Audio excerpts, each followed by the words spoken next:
right, Jim.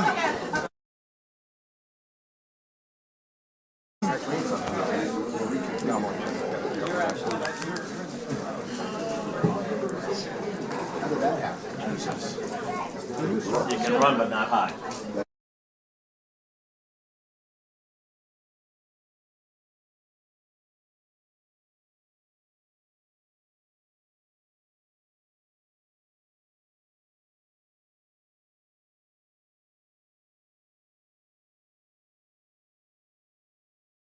Right.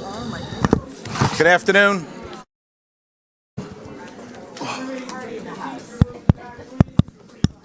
Good afternoon. Okay, thank you very much. If we could just kill that background music, please. Thank you.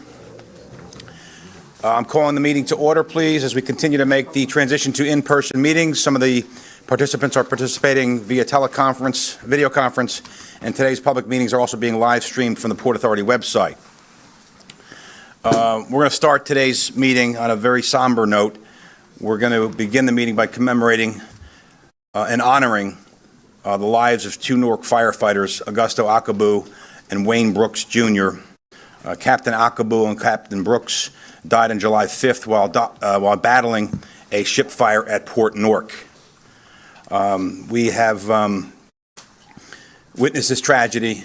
It is just an awful time. We have obviously sent our love and condolences. The Port Authority sent a contingent of folks to the wake to meet and condole and embrace the families of both, and we sent a full contingent to the funerals. Our hearts go out. We are indebted to the heroes. Their loss is our loss, and I ask everybody to stand at this moment for a moment of silence.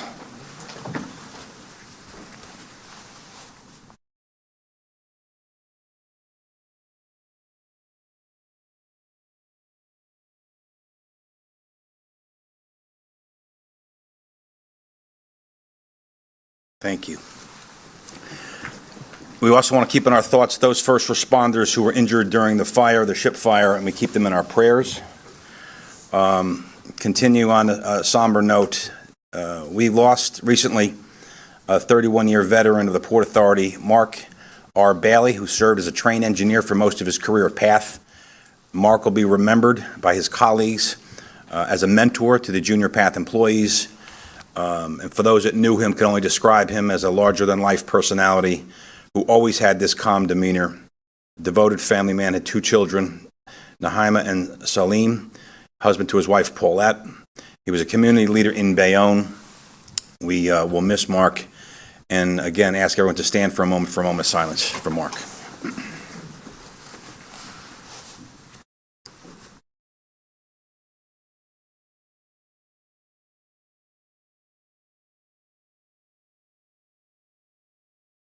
Thank you.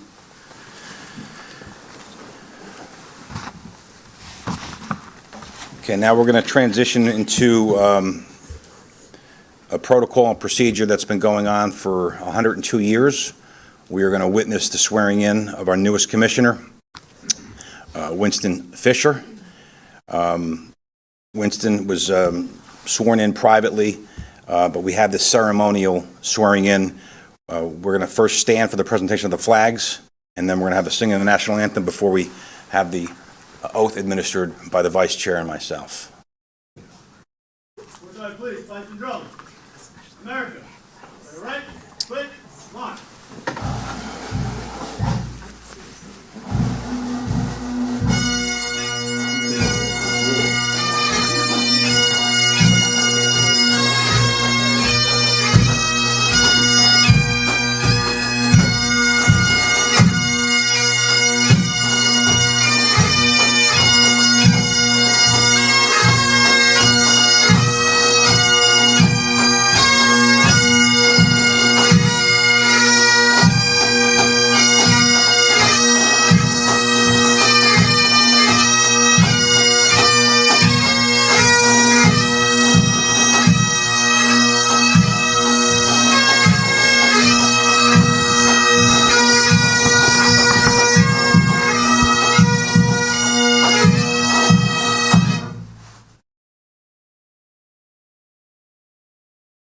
Oh, say, can you see by the dawn's early light what so proudly we hailed at the twilight's last gleaming, whose broad stripes and bright stars through the perilous fight, oh, the ramparts we watched were so gallantly streaming, and the rocket's red glare, the bombs bursting in air, gave proof through the night that our flag was still there.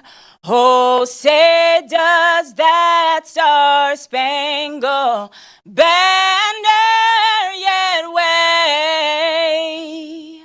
Oh, the land of the free and the home of the brave. My bad. Now Waterloo. Mark time. All right? Quick, mark.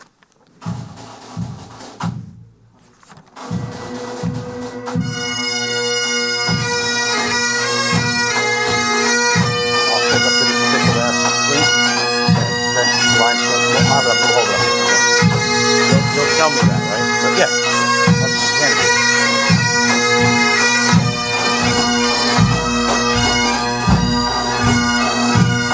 Thank you for including me.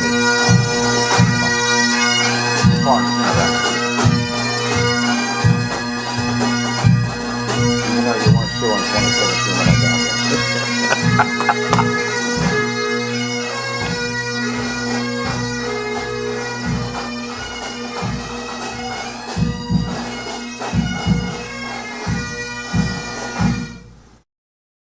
Beautiful. If we can have the commissioner and your daughter Kaya, please. Vice Chair, please follow me for the swearing in.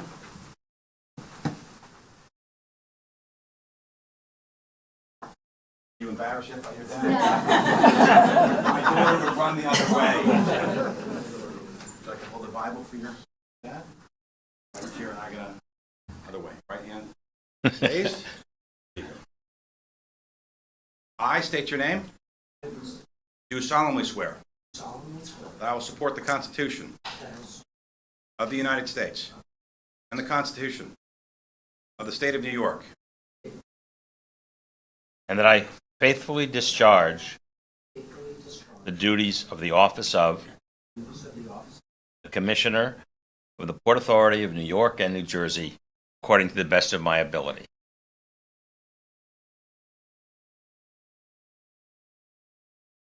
Congratulations.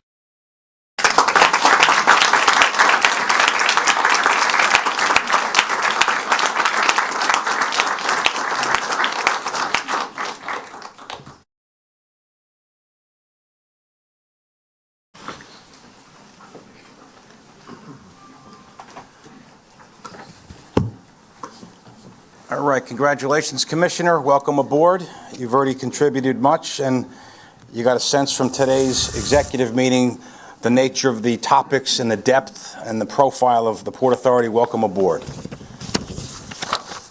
The next bit of business we have is we are here to pay tribute to an individual who does not want us to pay tribute to him. Although Michael did think the bagpipes were for him. So this is the last place Michael wants to be. As much as he has lived this place for 7 years and he has been the backbone of the Port Authority, for those that know Michael, he is not about himself being honored or celebrated or validated. So this is like his nightmare. But I really think, and I told him this the other day, it's important he be here today. Because in many ways, it's not about Michael. In many ways, it's about the contributions of the 8,000 Port Authority employees and the Port Authority employees that have come and worked here for 102 years and those that will come in the future. And I will tell you, Michael, that the last 6 years, and Rick and I have just finished our first 6 years here, you have made it possible. You single-handedly, Michael, have made it possible. You have been that person in the room from the very early morning to the noon to very late at night when tough decisions had to be made from this standpoint, from this commissioner's standpoint, from this chairman's standpoint. Whether it be COVID, George Floyd, when we had the darkest moments, you were there to kind of hold us up. You have been an inspiration, has been our general counsel, our consigliere, mine, Rick's. You have held this place together. You have been the glue that have kept it together.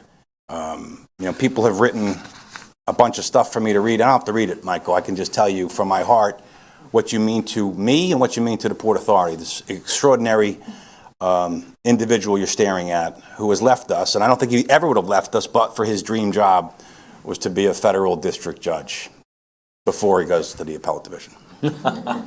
And on.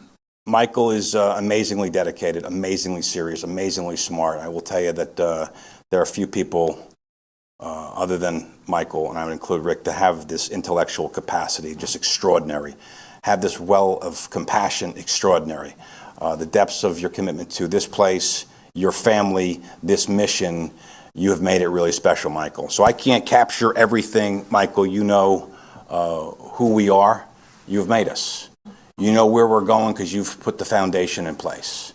And you're going to leave here today, and we got a couple of baubles for you that you can put on your mantle someplace. But your spirit, Michael, will be here 5 and 10 and 20 years from now. You have laid the groundwork, the tracks for us to be great. You've taken us from a very dark period back in 2016 to an amazingly bright place in 2023. So on behalf of the board, I'm sure they're going to say things on their own. On my behalf, on behalf of the people of New York and New Jersey in this region, I couldn't say it any better. Thank you for all that you've done for us. And we love you. Vice Chair.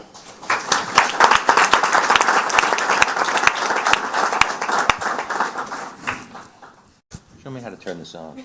Well, as you know, Counselor, you've been a great asset to the Port Authority, but you've been a great friend to me and my family. And I knew when you were before the Judiciary Committee, you were going to have your work cut out for you, and you acquitted yourself well. And as the chairman said, this should be only the first of many important positions that you hold. So congratulations on behalf of all my fellow commissioners. Any other commissioner want to be heard? Sure. Commissioner Cohen and then Commissioner McCabe. Well, first of all, I'm diminishing your accomplishments by even trying to articulate what you have done for this institution. I am in the unusual place for this group, I believe, in the sense that I knew you before you got here. I was here when you got here. I can attest, just like our vice chair can, I think oddly enough I was the vice chair at the time, I can attest that this institution was going through a difficult period of time, and that I would have bet, given the array of choices you had in your life at that moment, the professional opportunities you had, that you chose to come here at a time when this was not the job it ultimately became, largely because of you, but that you chose and you recognized that this was something where you had a unique ability to add an extraordinary amount of value and a kind of public service that has really marked your entire career. So I don't want to spend a lot of time characterizing you as a human being, because most people in this room know of you, and certainly the people up here know of the quality of your character and the extraordinary array of accomplishments. I just want to say to you, thank you, because I was part of that group that first went to talk to you about coming here, and I am just so appreciative that you said yes, and I am so amazed at the quality of work you did for the period of time you were here that not only exceeded everybody's expectations, but exceeded the role, so that you really have become the definition, the ideal of a counsel to this institution, and frankly to any public institution, which is a unique and important job. So a heartfelt thank you. I look forward, I think as all of us do, to maintaining a close relationship and friendship. And when I need advice, I will say, I'm coming to you. So thank you. Oh, and by the way, he knew, but pipe and drum, no, he expected a klezmer band. Wow. Is what he had been promised. Fascinating. Commissioner McCabe. Michael, you, doing this now in decades, are as bright, talented, and as capable of an attorney as I have met. Sorry, Chairman. And in the public sector, and I want to echo what Commissioner Cohen just said. For someone of your acumen and your resume, you could have gone anywhere and done anything. But it speaks to the content of the character of who you are and the content of the person that you are. And I've gotten to know you personally over the last several years, which has been my pleasure. But that you chose to put forth your efforts for the public good. And certainly you have demonstrated that here at the Port Authority in the short time that I've been here and the short time I got to know you. Beyond that, it just speaks volumes, not to lose sight of where you are right now. You are a federal district judge. There aren't too many people in this world who could say that. And you're only scratching the surface of where you're going to be going. And we're all better for it. We're better. I can certainly say this, better for getting to know you as a person. But to watch how you handled yourself, as you said, Commissioner, you acquitted yourself wonderfully in a very difficult environment to attain what you have attained. Just speaks to who you are, where you come from. I know how grounded of a person you are, but as grounded as you are as talented of an attorney, terrific person, and you deserve everything that you are receiving and have yet to receive. Congratulations, Your Honor. Thank you, Mr. Commissioner. Chairman. Commissioner Eve.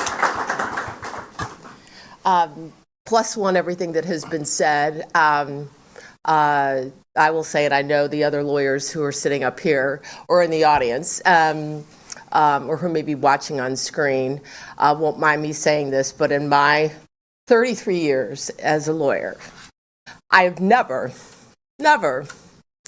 encountered a finer lawyer.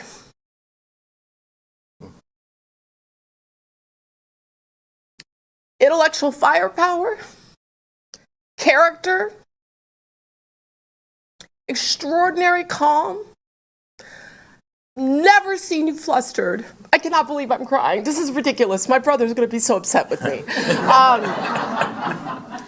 Never seen a finer lawyer. And I've had the pleasure of working for 2 United States senators, including one that is now the President of the United States.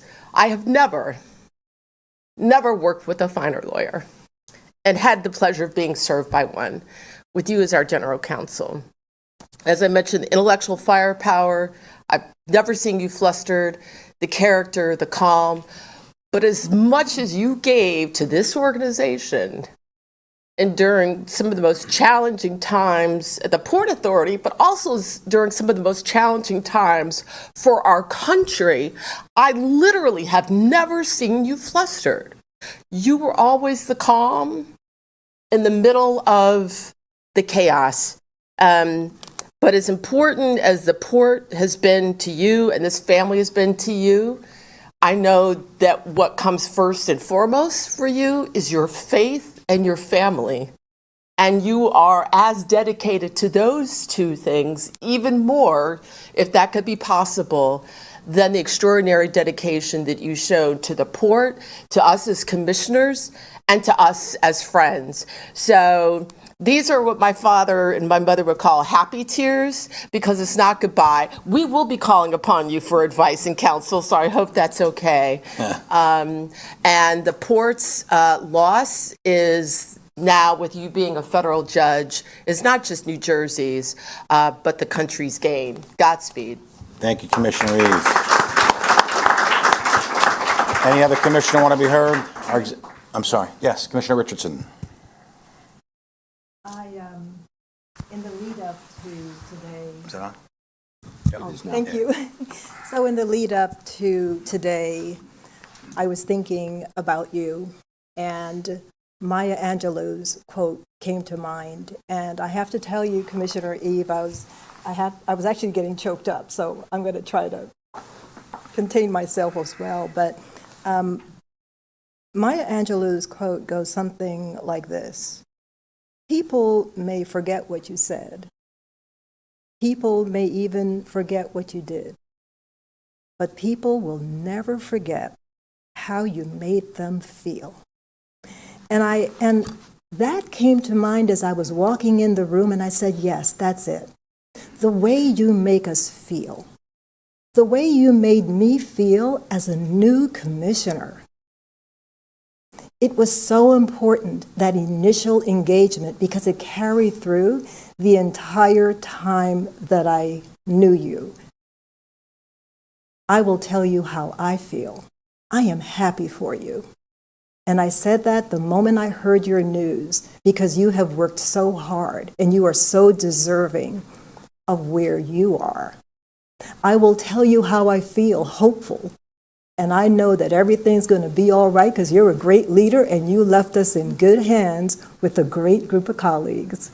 So my friend, you're just scratching the surface. The best is yet to come, but it has been a pleasure to work with you. And I'm not saying goodbye. I'll see you soon. Thank you, Commissioner Richardson. Our Executive Director. Thank you, Mr. Chairman. Michael, I've said really almost all I can say to you privately. It has been an extraordinary experience to work with you, to work side by side with you, to work with you day in and day out. No need to repeat what the commissioners have said, other than to say I have lived, I experienced, and I've seen up close and personal all of the praise and all of the traits that each of the commissioners has itemized. So I would just like to say bravo to you for your service to the agency, for your friendship, and for your constant advice throughout the years that we've worked with you. You deserve great success and great good fortune in the future, and I wish you Godspeed.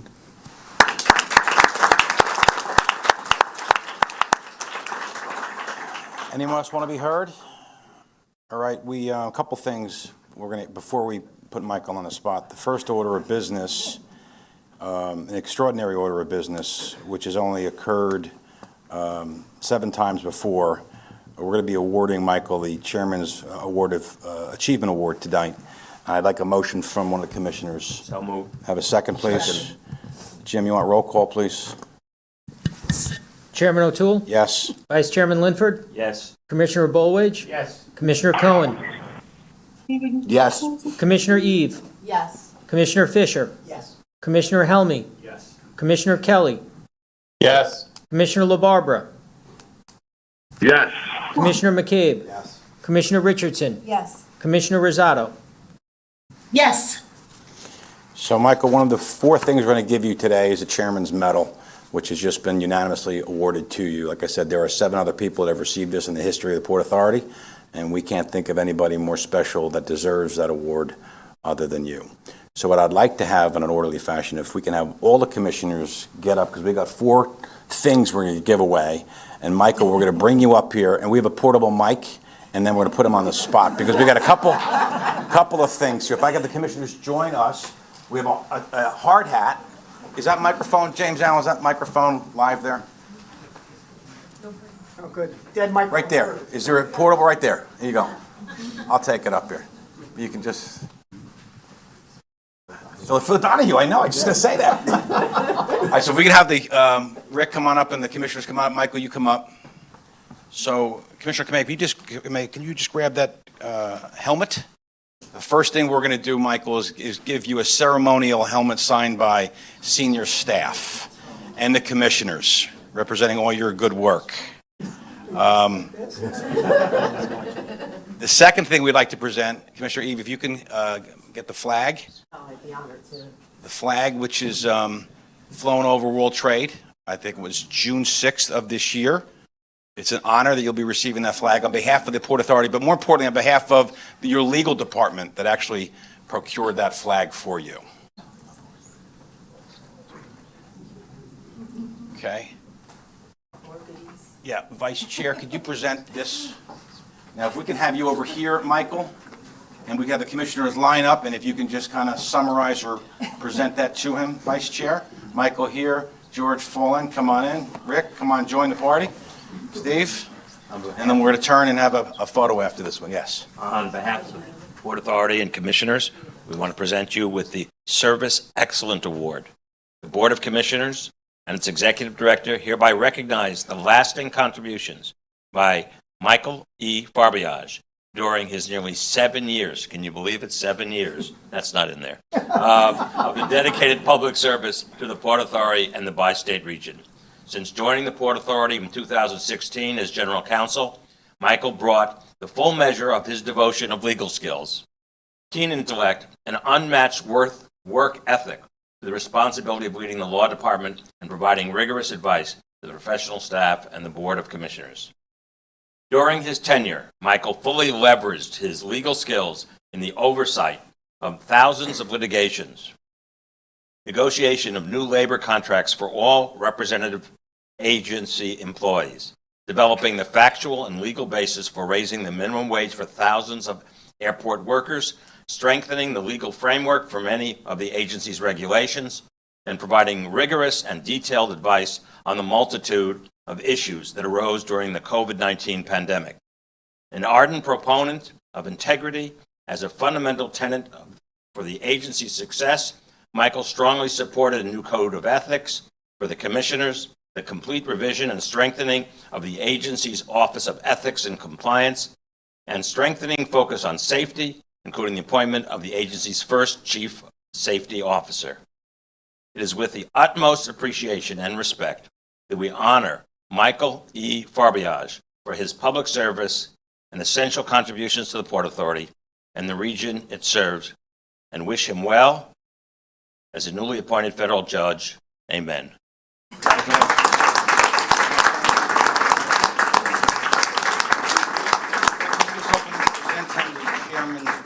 So we can get that in one photo as well. Oh, we got to put him on. Oh, yeah, we'll pin it on him.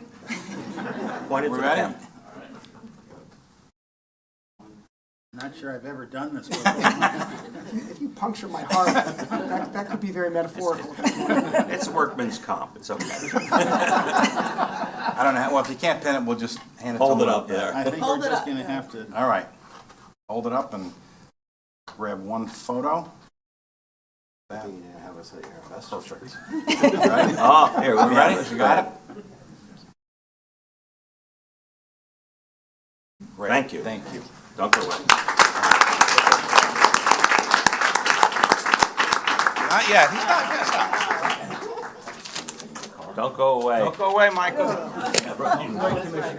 There's a card coming. All right, so when Huntley Lawrence left us, deserted us, we had to find something special. And when Huntley started here in 1985, it was the year that Michael Jordan was the Rookie of the Year. So we said, Michael was the Rookie of the Year. Huntley was our Rookie of the Year, so we gave him a poster, if you remember. And so you're wondering, what's your Michael Jordan poster? I know you are. So we couldn't figure it out, so what we consulted some folks. And actually, a federal appellate judge gave us the idea. We have a letter, an authentic letter here from Oliver Wendell Holmes, 1900. Literally from 1900. Very cool. And we will try to read the letter, which may or may not apply to you. It's to a doctor friend of his from Harvard, who he corresponded with when he was the Chief Justice in Massachusetts. And he said, Mr. Ernest, you want to read this? You're better at this than I am. I have meditated. Well, he's a doctor, right? He's a doctor. I have meditated prayerfully on your kind suggestion that I should deliver the next 4th of July oration, and I think I ought not to attempt it. I shrink from assuming extra burdens at the present and I have not so definite a sense of having something particular to say as to overcome the fear of unavoidable fatigue. I write to you, and not to His Honor the Mayor, because you spoke to me. May I beg you to convince him that I am very humbled by the honor of the very suggestion. Sincerely yours, Oliver Wendell Holmes. And we are humbled, Michael, to present this letter. Awesome. 123 years old. Awesome. Stand, and Rick, if you don't mind holding this. Michael, come on in. Pin that on him. Hanging around his neck. Michael, come on in over here.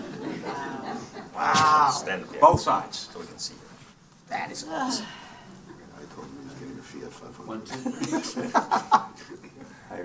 We good? Thank you. Wow. That's it. Tap out. So, are you gonna go to the podium, Michael? I thought this letter was about how you don't have to give an oration. No. We just, okay. So why don't you make your way to the podium, Michael, and Okay. address? Yeah, Yes, okay. thank you, well done. I was literally calling it all up. Yes, Is Mr. Chairman, is it okay if I just speak from here? yes, Because I yeah, have, if you could project, yes, please do, Here's yes. your microphone. Yeah. I'll use Yes. voice as I love that Commissioner Eve said that she'd never seen me flustered, because like, kind of feel that right now a little bit. a little bit flustered. Commissioner Richardson, you said something about, kind of how you leave people feeling. And really, I just want to say one thing, which is to all of you, and to the entire law department, which is here today, which is so kind, and to the commissioners, and to the executive director, to everyone who's part of the agency. I can't tell you how you've made me feel, and it's really kind of you and very nice of you all to say that I've given some things to the place, and the truth is, it doesn't compare to what I feel like I've done from all of you. And I felt so honored to be your colleagues. I have felt so honored to serve the public together, and to do this kind of public service where you serve people by their hundreds of millions, and you serve people just because they're in the same community as you, because you have an urge to do right by strangers. It's a beautiful ideal. And I'll say one other thing that I felt really lucky about, which is in its core foundational DNA, the Port Authority, I think, is about the idea that people in states can collaborate together in the public service. And that is an honorable ideal. There are times in our country that ideal feels under stress and under pressure. There have been times in this agency that ideal has felt under stress and under pressure, but not during these years. This has been a golden era to be here. And not just because of the incredible stuff we've got to do together, not just because now when you say you work for the Port Authority, people say, oh my God, that's amazing, the new airports, what a feeling. But because of how we've done it. We've genuinely collaborated together in a way that is honorable. And it's been said a lot in this room, but I just want to say it. A lot of that is down to the chairman and the executive director, who have set an incredible tone of rigor and energy and integrity and excellence, but also of collaboration that has allowed us to get a lot of incredible things done for the public, but also has made working here, at least for me, felt like a really deep joy. This is really kind, and I'm going to cherish these gifts. I appreciate it greatly. Thank you for all of them. I thank you for the way today felt. And thank you for the way this whole place has felt. It's been an incredible experience, and I have felt so lucky to be a part of it. So proud to be your colleagues. Thank you. Thank you.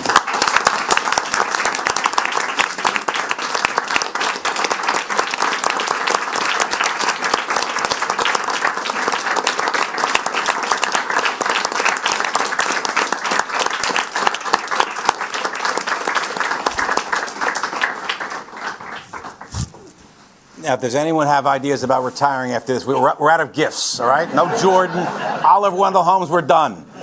Michael, thank you again. We'll see you soon. Appreciate it. I will now hold the public committee meeting, starting with the Committee on Finance, which will be chaired by Commissioner Cohen. That'll be followed by the Committee on Capital Planning, Execution, and Asset Management, which will be chaired by the Vice Chair. And we'll conclude the public portion of today's meetings with a public board meeting. Commissioner Cohen. Thank you very much. Today's meeting of the Committee on Finance is being held in public session in its entirety. At this point, I ask the Secretary to advise those present of the composition of the Committee on Finance and any commissioner recusals on the matters before the committee at today's meeting. The Committee on Finance is composed of Commissioner Cohen, the committee chair, Commissioner McCabe, the committee vice chair, and Commissioners Kelly, LaBarbera, and Richardson. All committee members are present. In addition to the committee members, Chairman O'Toole, Vice Chairman Linford, Commissioners Bulwage, Eve, Fisher, and Helmy are also present. There are no requests for actions and therefore no recusals required. Thank you very much. Always at the ready. There's actually no need to call on our Chief Financial Officer. She's already at the podium. Libby McCarthy, I turn it over to you. Thank you, Commissioner, and good afternoon. So today I will be presenting the 6 months results. Just going to start with my usual reminder that the unaudited condensed financial statements as of and for the 6 months ended June 30th, 2023 should be read in conjunction with the financial statements of the Port Authority and its component units and the accompanying notes in our December 31st financial statements available on our website.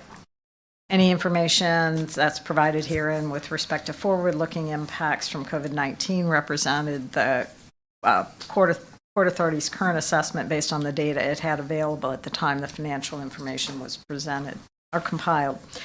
In addition, the financial results that I'm presenting today were prepared in accordance with the Port Authority's bond resolution, and it is a basis of reporting that we use to set the Port Authority's budget. This information, along with the unaudited condensed financial information presented on the basis of generally accepted accounting principles, are in the financial statements that will be posted today. So overall, Port Authority had a very strong financial performance in the first 6 months of the year. We had net operating revenues of nearly $1.4 billion, which is a $172 million or 15% increase when compared to the same period in 2022. As compared to the 23 budget, the net operating results for the 6 months was $54 million or 4% higher than planned. After factoring in other non-operating revenue items and the non-cash market valuation of our investment portfolio, the authority's net revenues available for debt service in the period totaled more than $1.8 billion, an improvement of $445 million when compared to the same period in 2022, and that was also $89 million higher than planned. These results are driven by a number of factors, which I'll discuss in greater detail as I move through the presentation. Because many of the Port Authority's revenues are driven by our activity levels, I'll start with an overview of the activity at our various facilities. To orient you, this slide and the next, on those, the blue line represents the pre-COVID 2019 activity volumes at our facilities. The yellow line is last year's result for the period, and the green line is this 6 month period. This slide shows our bridges and tunnel activity on the left and our path ridership on the right. Bridge and tunnel activity was quite strong during the 6 month period, exceeding the 2019 levels in each month. The unseasonably mild winter weather led to higher activity during the first quarter, and there continues to be strong truck activity at the Port Authority's facilities, which contribute to the strong performance year to date. TB&T volume for the first 6 months was 3% higher than 2022 levels and 1% higher than budget. PATH, like other mass transit commuter systems in the region, continues to have a slower recovery in ridership since the onset of COVID-19. PATH ridership for the first 6 months was 24% higher than the same period in 2022, but was 60% of pre-COVID 2019 levels and was 6% lower than budget for the period.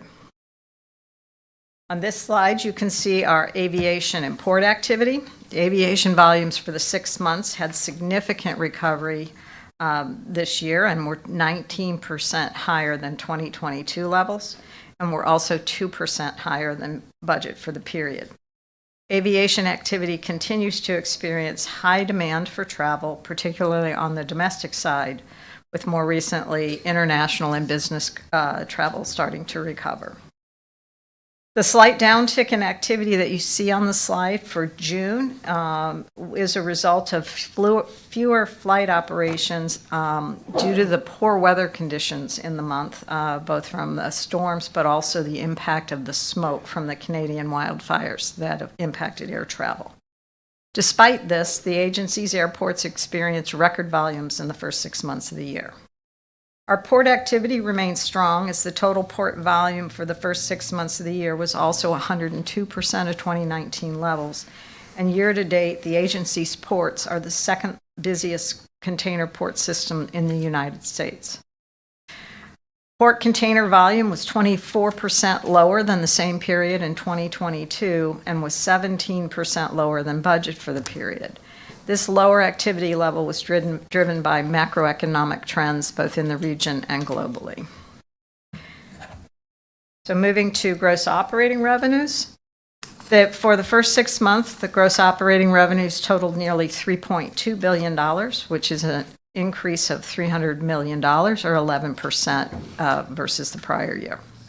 As compared to budget, operating revenues for the first 6 months were $50 million, or 2% higher than planned. We have the component parts of the agency's revenues, so I'll just walk through quickly those. Tolls and fares of $1.1 billion for the period were $85 million, or 9% higher than the same period in 22. That was driven by that activity volume that I discussed earlier, as well as the impact of the previously approved CPI-based toll rate increase at our bridges and tunnels that took effect in January of this year.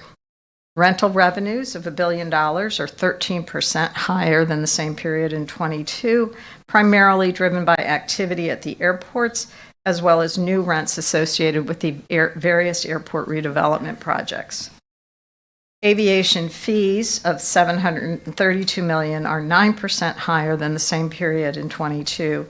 These fees are primarily comprised of cost recovery at the airport, and they also reflect the increased operating costs to accommodate the growing activity volumes at the airport. And then finally, parking revenues were up from the prior year of $31 million. As a result of the higher volume activity at the airports. Moving on to operating expenses.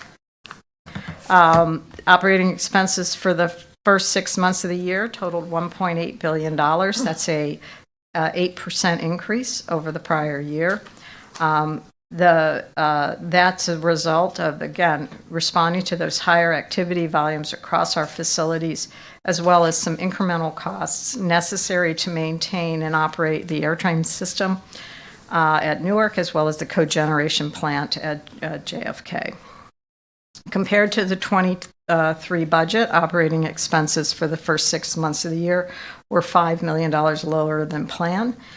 I want to highlight that we were lower than budget in two large categories, employee compensation and contract services, both of which benefited from the lower than expected snow and ice removal activities in the first quarter of 2023 due to the milder weather conditions. From a cash flow and liquidity perspective, cash flow from operations for the first 6 months were nearly $1.4 billion, which was in line with the same period in 2022. Cash and investments on hand at June 30th totaled $4.8 billion, an increase of $600 million versus year end of 2022. And in addition to cash and investments, the Port Authority also had roughly $450 million available to support the capital program. That consists of $225 million in funds currently on hand in our capital fund and $225 million related to our open revolving bank facility. When excluding the general reserve fund and capital funds, cash on hand represented 215 days at June 30th. And finally, our bonds and other obligations at June 30th totaled $29.5 billion, which is an increase of $1.1 billion from year-end of '22. This is primarily a timing-driven result because we borrowed money in June, issued consolidated bonds in June for the purpose of refinancing over a long term the 3-year consolidated notes of $1.1 billion that were issued in 2020 as a result of COVID and were due on July 1st, and those notes have been paid off. That concludes my results, and I'd be happy to take any questions. Any questions or comments from any commissioners?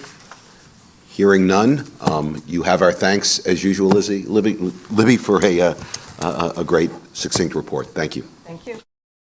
That concludes the meeting of the Committee on Finance. Back to you.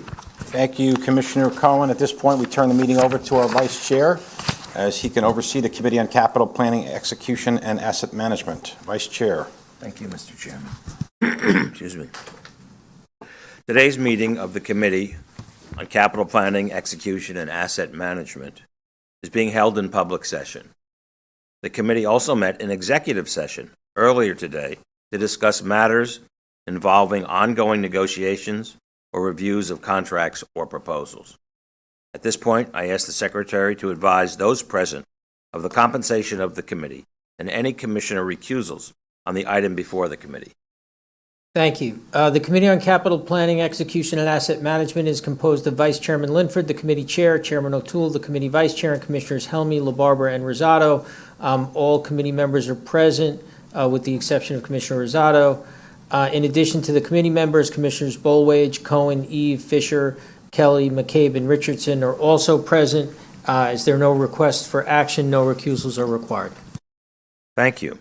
I call on our Chief Development Officer, Derek Utter, to present the capital performance results for the first half of '23. Derek. All right, thank you, Vice Chairman. Good afternoon, Commissioners.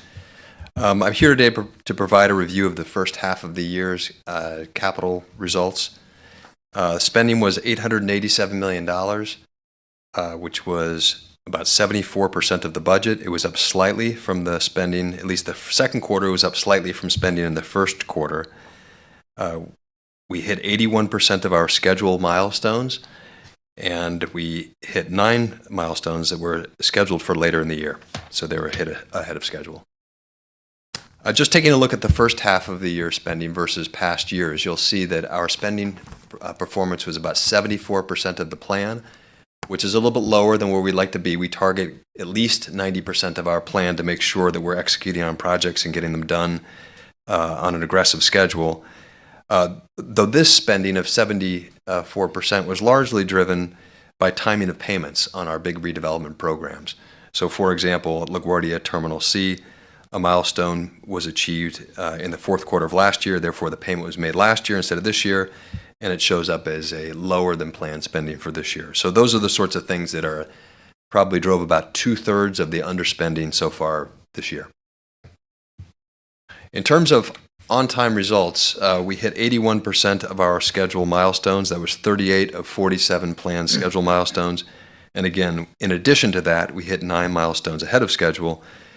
We think about 81% as being a little bit low. We'd like to be at least 90% of our goals. In some cases, we have been a tough grader on ourselves. We have taken misses on things like supply chain delays from COVID, which affected progress last year, where their milestone happened this year, and so the milestone was actually missed this year. So of those 9 missed milestones, 5 were construction completion dates and 4 were for contract award dates. Just looking a little bit at some of the projects that went into beneficial use in the second quarter, there were 7 projects that were completed. 4 were related to PATH tunnels E and F, and which is the tunnels that connect Exchange Place to World Trade Center.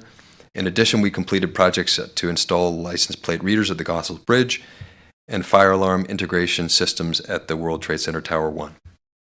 So with that, I'll take any questions. Any questions for my commissioners? Hearing none. Thank you, Derek.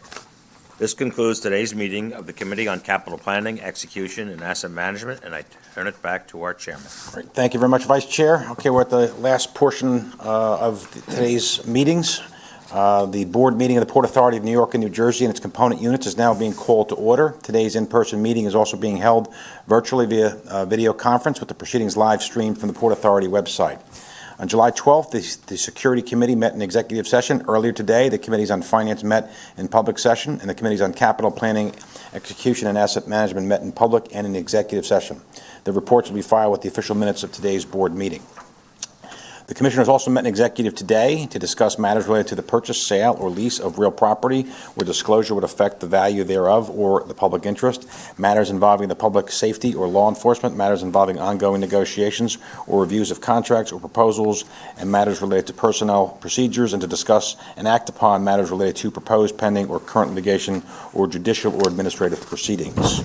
At this time, we're going to hear from our Executive Director, Rick Cotton, on his monthly report. Rick? Thank you, Mr. Chairman.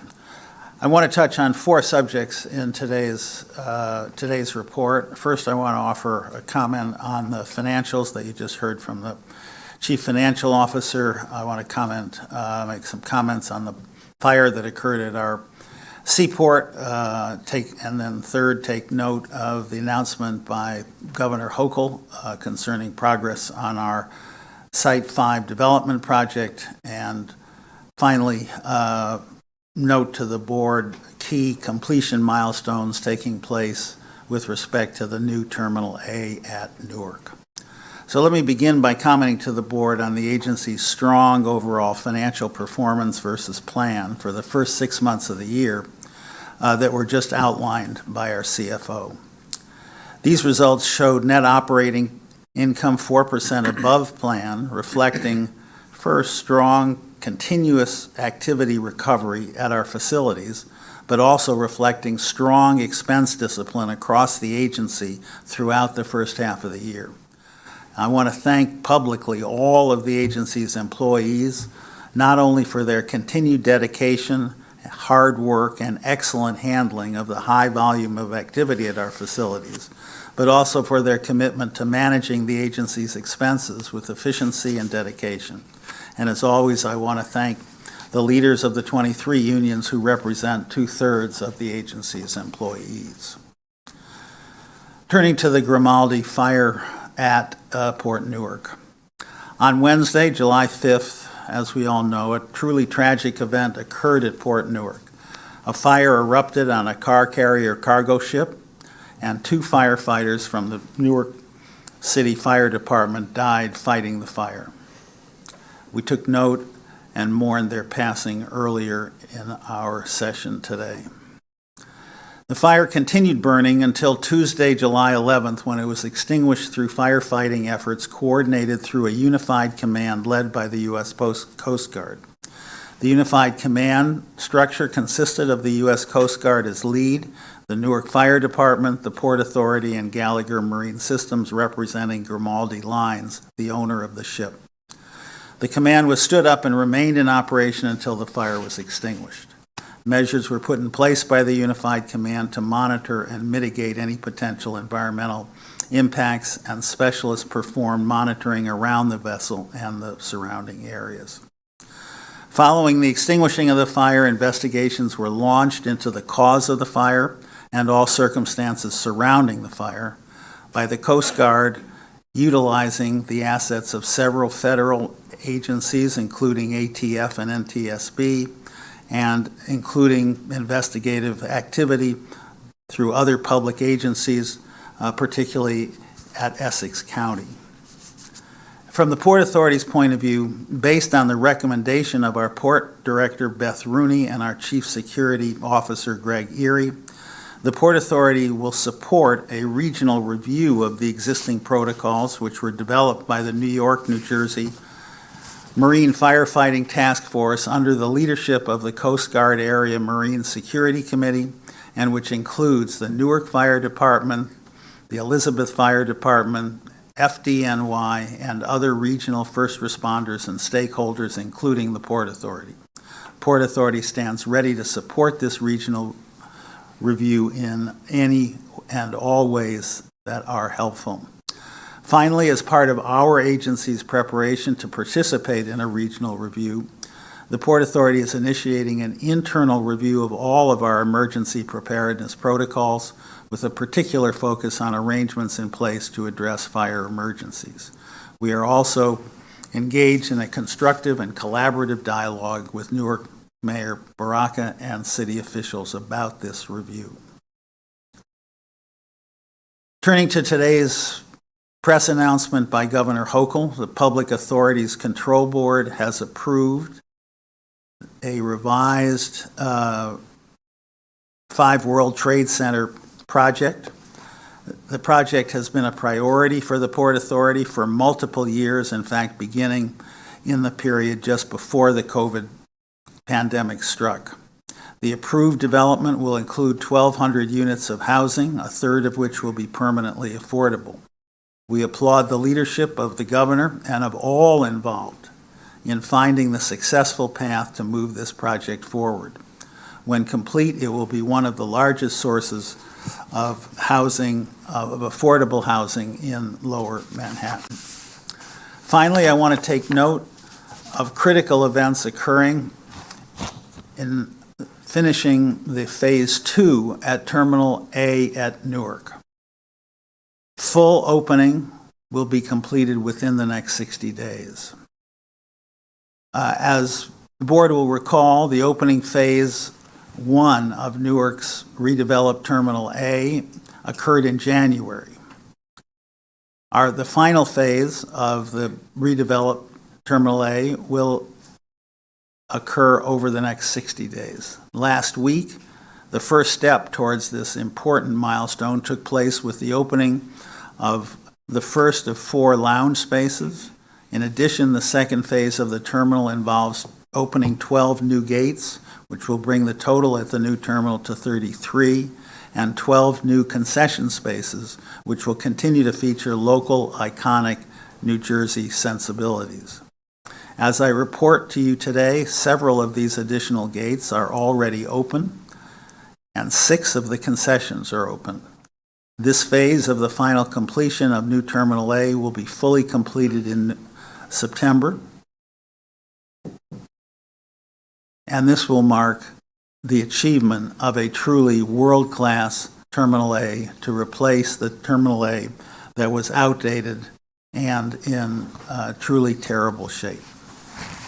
Also at Newark, the next phase in our development and redevelopment of the airport will follow the completion of a master vision plan for the next phases in the full redevelopment of the airport. And I also want to commend the attention of the board to the fact that the procurement of a new AirTrain Newark is fully underway. Mr. Chairman, with that, I conclude my report. Thank you very much, Rick. Any questions or comments from the commissioners?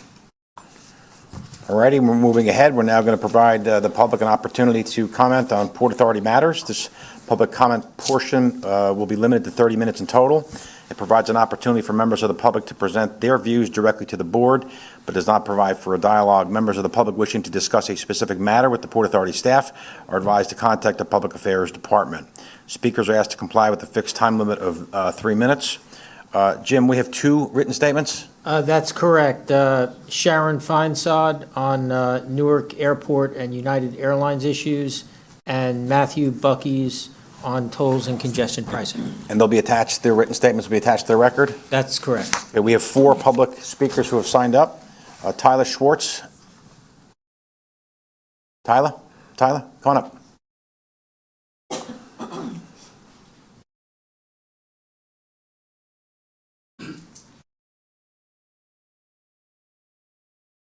Hi. Hello. I'm Talia Schwartz. I'm a board member for Safe Streets JC.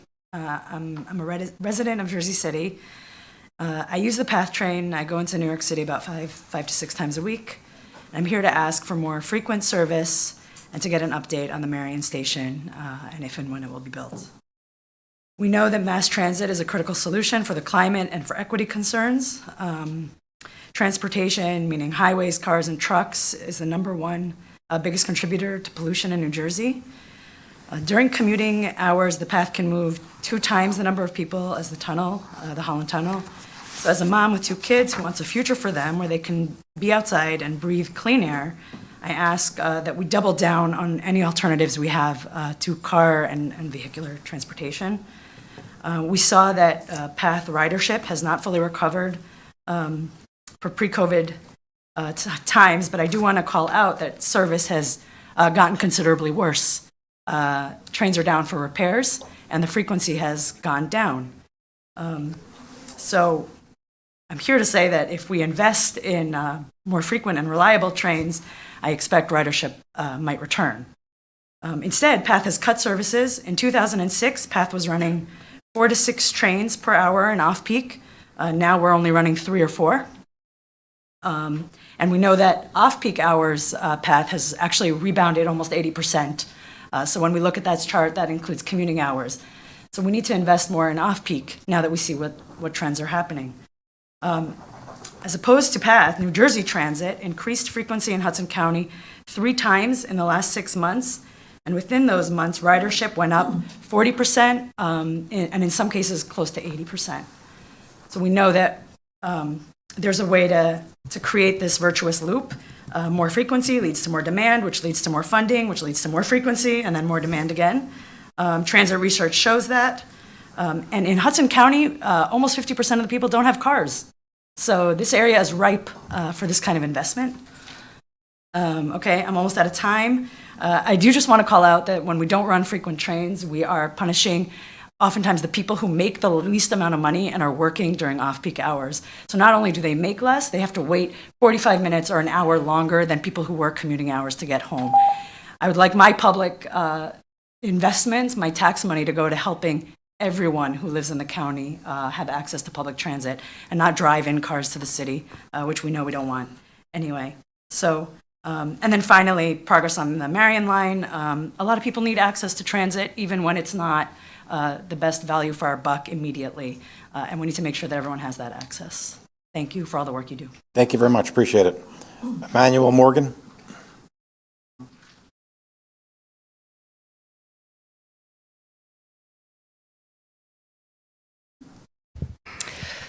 Director Cotton, members of the board, especially Ms. Richardson, who has already shown support for our county's Vision Zero program. Thank you. My name is Emmanuel Morgan, and I'm here on behalf of a coalition of safe streets and sustainability advocacy groups called Hudson County Complete Streets to ask you to revise your standards for volume in the PATH system. At the June board meeting here, there was discussion about volume of traffic, and after a question posed by Commissioner O'Toole, our Director Cotton replied that it's no question that volumes are back and substantially above 2019 levels, but that PATH volumes remain at 60% during the week and 91% on weekends of 2019 levels, concluding that there seems to be a mode shift to automobile traffic. But I am here today to suggest that this shift is in part due to outdated standards and service cuts at PATH. What we know about PATH is that it is the 5th most used subway system in the United States. We know from U.S. Census data that more women than men ride public transit, and that 60% of U.S. transit riders identify as people of color. In Hudson and Essex counties, a significant population of transit riders reside in overburdened environmental justice communities. I'm sure I don't have to tell you about your customers, but I would like to describe my experience as a customer riding the PATH train over 14 years and how that has changed. As a regular rider initially from the Hoboken station for 10 years, I noticed that trains increasingly became more crowded, with stampeding up the stairs at the end of the day, mostly during the weekday rush. As I advanced in my career, I had the privilege to eventually make an agreement with my employer that would allow me a flexible schedule so that I could take the train at 7 a.m. or at 10 a.m. to avoid the 8 to 9 rush. This had a significant impact on my quality of life that I know not everyone can enjoy. There is nothing worse, either pre or post-pandemic, than being pushed up against other people, especially as a young woman, which I was at the time, on a crowded train. As mode shift continued and we saw, colloquially, an increase in bike and scooter traffic on path, not to mention strollers, suitcases, conditions only became more crowded until finally, suddenly improving in 2020, alleviated by the pandemic. Since the pandemic, everyone is still understandably cautious and nervous about crowding. Thus, I'm here to ask you to reassess and revise your standards for volume on path. Our standards should not be a return to 2019 conditions. Our standards should be increased demand. As residents of communities with significant transportation problems that include record traffic crashes, commute times, congestion, and pollution, we are certainly looking for a return and improvement in ridership volumes, because the dignity and equity of transit riders should be a part of the measure of the authority's success. And if that doesn't sway, may I continue? I'm out. How much time do you have, Lou? We try to keep it to 3 minutes if you don't mind. Like 30 seconds. Sure, go ahead. The transportation sector, as we know, is the largest contributor to the climate crisis. This is according to the EPA and the Department of Transportation. We also know that although we know that the answer is public transportation, I have oddly heard that the PATH division of the Port Authority referred to as the so-called revenue-losing division of the system. And yet, from the perspective of climate activists and Families for Safe Streets, PATH is the crown jewel, your crown jewel, of the Port Authority. It is an essential, life-saving system that is saving us all from greenhouse gases and air pollution, as well as getting us to work every day. From this perspective, I hope we can all agree that we want to reduce our greenhouse gases. We should be investing in PATH and actively working to make riders comfortable and to make service efficient. So as the federal government invests in safe transportation systems, as our local county and city officials invest in Vision Zero, the evidence of which you can see right outside this building, we ask you, our Port Authority leadership, to please consider the communities that need you most and to consider your legacy as we embark on efforts to address climate change that will require Herculean, World War II era-like levels of cooperation and collaboration. We won't get the volume and demand that we need on PATH without respecting the dignity of transit riders and improving the PATH system. We need increased service on weekends and evenings. We need uncrowded conditions. We need ADA accessible stations. We need 24-hour bike access. We need reliable service updates and more. And we want to know, how will the Port Authority address increased demand from the tens of thousands of new units, residential units going up in Journal Square and Harrison throughout Hudson County, and the increase in demand from Manhattan congestion pricing? Can you wrap up? We're ready to work with you. Let us know when you are. Thank you. Deborah? Is your son here today? No, he sends his, I hope I can say this quickly. Yes. Christopher sends his regards. He apologizes, but today the Transit Riders Council meeting, which he's an executive member, is meeting exactly at the same time. But we did bring another family member. Stand up for a second. That's my cousin Ann. Remember I told you she's shorter than me? I don't remember that part. Hey, Yeah. Emma, how you doing? Tell Christopher we said hello. Here's one more thing he asked me to tell. Yes. We thought your tie was very nice. Was last month. Remember, you were being scolded? Yeah, I was being scolded. Not correct. Yeah. It was not right. But my son said the next time we come here, or we meet you across the river, he's going to show you the kind of tie he uses. It's cool. It's called a zipper tie. I will take a look at it. Okay, thank you. Now, thank you very much for Thank you. allowing me. Okay, Yes. all right. Yesterday was a very big, important day, especially for my family. 33 years ago, President Bush, or I call Papa Bush when people don't understand what I'm saying, signed into law the American with Disabilities Act. As a child who was born to a parent with disabilities, it was a wonderful thing because my mom, as I've said before, my mother and I was taught how to travel in inaccessible train systems. So we're very happy. Of course, I'm going to be leaving you this. Chris made these signs. Okay, what we're asking for this. I would love to see on the New York side, work with the MTA partner, however you got. We need to make those stations. I'm not talking about the one at 33rd Street or in the World Trades. I'm talking about in between. They're not accessible. and we need to make them accessible too. The other thing is, please, please let the press know that when at Long Island Railroad's Jamaica Station, I'm not talking about the elevator that goes into the subway. I'm talking about the Long Island Railroad elevators. They keep telling me that it's the MTA. I said, no, I'm sorry. It's the Port Authority of New York and Pennsylvania. Pennsylvania.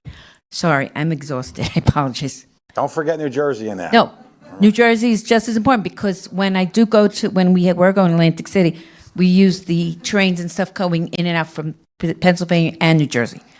But we want, please, the escalators need to be fixed, the elevators. It is no fun. As remember I told you when they took me down because they couldn't bridge me? I don't want anybody else to go through what I did. It's not right. It's horrible. I'm lucky that I didn't pass out from the smell. I can't blame them. They do the work down there, but I don't want to, as a passenger, go there. So please, also we're asking if you would make, you can't say this now, but please think, if you know there's a video for Omni, stands for One Metro New York, yes, I'm the woman that's running around with there, and yes, my hand is all over because the Omni is a better system. Because the reason I brought my cousin, and I'll make this quick, she has hand tremors. Now, because of Omni, I don't have to swipe for her. She taps. So what I'm asking is, let's make for next year's 8834, you're more accessible. Thank you. Thank you, Deborah. You're welcome. Appreciate it. Please remember to tell next time you see him that I kept my word. I handed it. We'll see him in September at New York. Thank you. Thank Cousin Emma for coming. Philip Plotch. Philip, last speaker. Good afternoon. My name is Philip Plotch. I'm an NYU fellow, and I'm the principal researcher at the Eno Center for Transportation. First, I'd like to just say thank you to all of you for your public service. I appreciate how much work is involved in all the roles that you have. I have a summer reading suggestion for you today. The University of Michigan Press just published my book. It's titled Mobilizing the Metropolis, How the Port Authority Built New York. Copies? Autograph copies. So the word mobilizing in the book's title has two meanings. First, it refers to your mission to improve mobility by air, sea, and land. And second, it recognizes how the Port Authority has identified problems, come up with creative solutions, and then mobilized public support to implement its plans. I'm delighted that the University of Michigan Press was able to get a grant to make the book open access so that students and others can read it online for free. You probably know the Port Authority was the very first public authority in the United States, and now there's more than 35,000 copycats that provide a wide variety of public services. Some are small, like the East Orange Parking Authority, and then some are huge, like the New York City's Housing Authority. There's a lot that every public authority and every public organization can learn from the Port Authority's history, both from its great accomplishments and its epic failures. There's a lot you can also learn about the Port Authority's history and how it pertains to the Port Authority's future. One thing that's pretty obvious is that when New York and New Jersey have worked together, they've accomplished some extraordinary things. It's disappointing, though, when our two states don't work together on solutions to regional problems, like what's going on with congestion pricing right now. The book offers recommendations for you so that our region can continue to thrive and to prosper. And if you get a chance to read it, and you want to learn more about the lessons that are in the book, feel free to contact me, Philip Plotch, Eno Center for Transportation, and NYU. Thank you, Philip. Sure. Okay, we'll now proceed with the voting of items. There are no other speakers. Jim? That's correct. Great. As Chair of the Committee on Operations, I will now present several items under the committee's purview. The first item authorizes an approximate 7-year lease with the Lufthansa airline to provide for its continued operation of a passenger lounge in Terminal B at Newark Liberty International. As part of the new lease, Lufthansa will invest a minimum of $7.5 million to refurbish and expand the passenger lounge. Prior to making the motion, I ask the Corporate Secretary if there's any recusals. There are no recusals. Any comments or questions? Motion, please. So moved. Can I have a second? Second. Okay, roll call. Chairman O'Toole? Yes. Vice Chairman Linford? Yes. Commissioner Bolwage? Yes. Commissioner Cohen? Yes. Commissioner Eve? Yes. Commissioner Fisher? Yes. Commissioner Helmy? Yes. Commissioner Kelly, Yes. Commissioner LaBarbera, Yes. Commissioner McCabe, Yes. Commissioner Richardson. Yes. Commissioner Rosado has filed her affirmative votes. Great. All the votes are in order. The item has been approved. The next item authorizes a lease supplement with Atlantic Aviation to extend its current lease at Teterboro for a 20-year period. Under the supplement, Atlantic will invest a minimum of $63 million for improvements to its leasehold, including demolition of Hangar 3, which is over 70 years old, and replacement with 3 new modern energy-efficient hangars. As part of the supplement, Atlantic has also agreed to make certain sustainability improvements, including LEED Silver, sustainability plans, and greater use of electric ground service equipment. Prior to making a motion, I ask the corporate secretary to note any commissioner recusals. There are no recusals. Any questions or comments from the commissioners? Have a motion, please. So moved. Second? Second. Roll call. Chairman O'Toole? Yes. Vice Chairman Linford? Yes. Commissioner Bolwage? Yes. Commissioner Cohen? Yes. Commissioner Eve? Yes. Commissioner Fisher? Yes. Commissioner Helmy? Yes. Commissioner Kelly? Yes. Commissioner LaBarbera?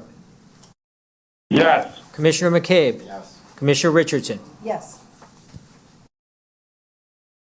Commissioner Rosado had She's filed a Right. affirmative vote. As the votes are in order, this item's been approved.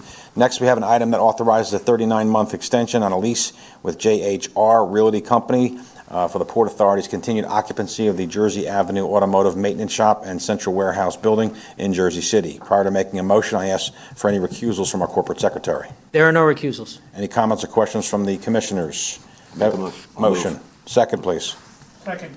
Roll call. Chairman O'Toole? Yes. Vice Chairman Linford? Yes. Commissioner Bolwage? Yes. Commissioner Cohen? Yes. Commissioner Eve? Yes. Commissioner Fisher? Yes. Commissioner Helmy? Yes. Commissioner Kelly? Yes. Commissioner LaBarbera? Yes. Commissioner McCabe? Yes. Commissioner Richardson? Yes. And Commissioner Rosado has filed her affirmative. Great. All the votes are in order. The item has been approved. There being no further business, I move to adjourn. We have a second? Second. All in favor? Aye. Meeting's adjourned. We get a hand truck to help Mr. Farbiage with his gifts on the way out. Thank you all.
Good afternoon. Get started in one moment. I believe we're all set.